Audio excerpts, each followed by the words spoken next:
Mereka semua, haleluya. Just turn your eyes unto Jesus. Haleluya. Firman Tuhan pagi hari ini saya ingin mengambil daripada kitab Yosua pasal yang pertama, ayat yang pertama sampai ayat yang ketiga. Kitab Yosua pasal yang pertama, ayat yang pertama sampai ayat yang ketiga dan ayat yang keenam. Haleluya. Tema hari ini yang saya berikan yaitu jangan menjadi lemah dan putus asa, lest you become weary and discouraged. Jangan menjadi lemah dan putus asa. Ada amin saudara. Biarlah firman Tuhan hari ini boleh menguatkan akan kita semua. Sebagaimana kitab Yosua pasal yang pertama, ayat yang pertama sampai ayat yang ketiga. Dikatakan bersama-sama. Di dalam ayat ini berkata, sesudah Musa, hamba Tuhan itu mati, berfirmanlah Tuhan kepada Yosua bin Nun, abdi Musa itu demikian, hambaku Musa telah mati, sebab itu bersiaplah sekarang, seberangilah sungai Yordan ini, dan engkau dan seluruh bangsa ini menuju negeri yang akan kuberikan kepada mereka, kepada orang Israel itu. Ayat yang ketiga, setiap tempat yang akan diinjak oleh telapak kakimu, kuberikan kepada kamu, seperti yang telah kujanjikan kepada Musa. Ayat yang keenam, kuatkanlah dan teguhkanlah hatimu. Kuatkanlah dan teguhkanlah hatimu. Be strong and courageous. Sesuatu ayat yang boleh menggugah akan kita semua. Beberapa saat yang lalu, saya membahas, ingin bersama-sama dengan saudara, saya memberikan untuk be encourager. Menjadi orang-orang yang bisa mengencourage satu dengan yang lain. Dunia ini penuh dengan discouragement. Dunia ini penuh dengan sesuatu yang melemahkan akan hati kita. Ada amin saudara. Maka dari itu perlu kita ada sesuatu encouragement dari saudara-saudara seiman. Perlu ada encouragement daripada gereja Tuhan. Perlu ada encouragement daripada suami ataupun istri. Istri biarlah men-encourage akan suaminya. Dan suami men-encourage akan istrinya. Sesuatu yang penting di dalam kehidupan kita. Untuk kita boleh encourage satu dengan yang lain. Dan hari ini saudara, saya ingin menyambung akan ayat ini.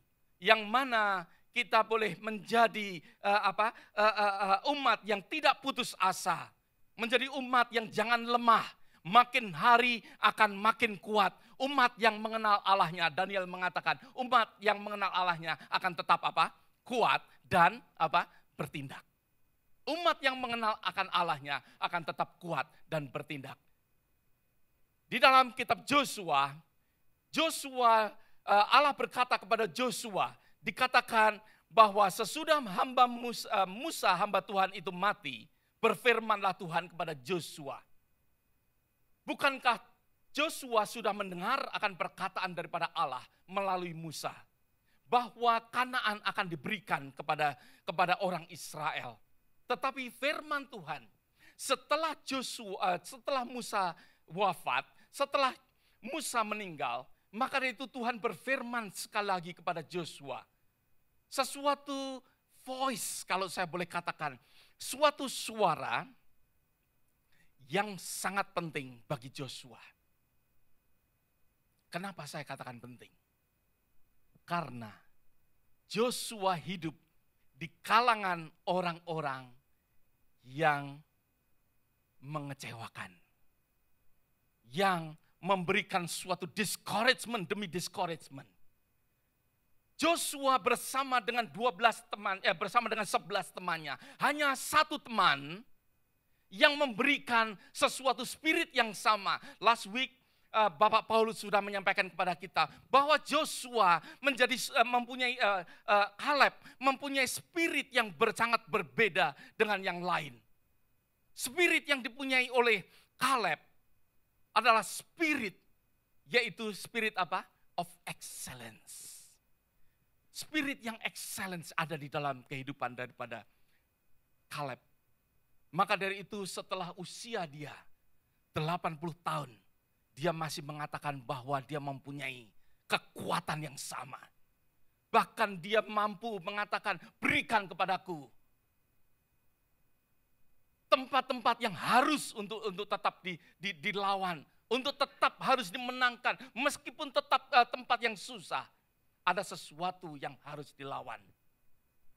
Saudaraku, spirit of excellency penting bagi gereja Tuhan. Spirit of excellency sangat penting bagi anak-anak Tuhan. Kitab Ibrani pasal yang ke-12. Kalau saudara mengerti, firman Tuhan mengatakan, tanpa kekudusan, kita tidak bisa melihat apa? Tidak dapat melihat Tuhan. Kekudusan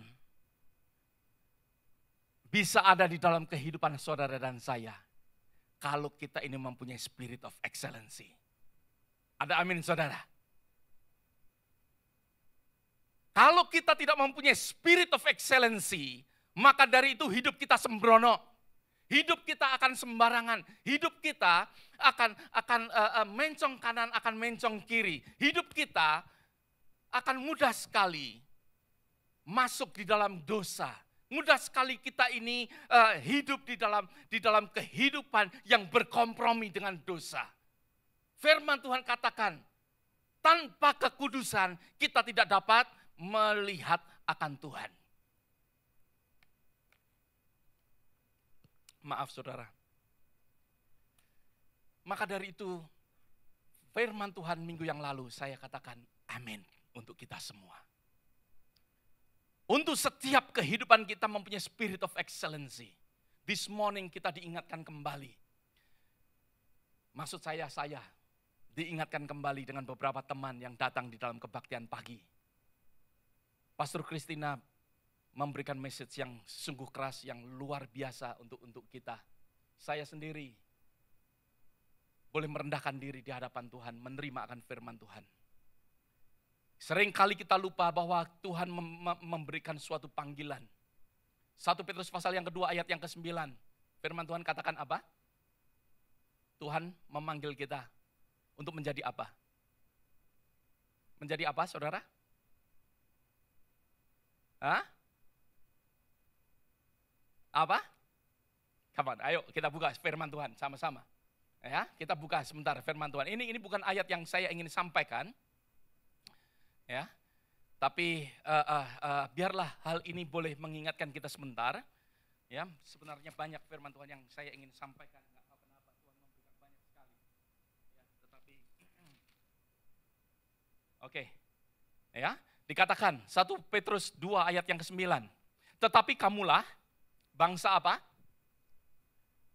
Siapa bangsa yang dipilih? Setiap daripada kita. Saudara katakan amin. Oke?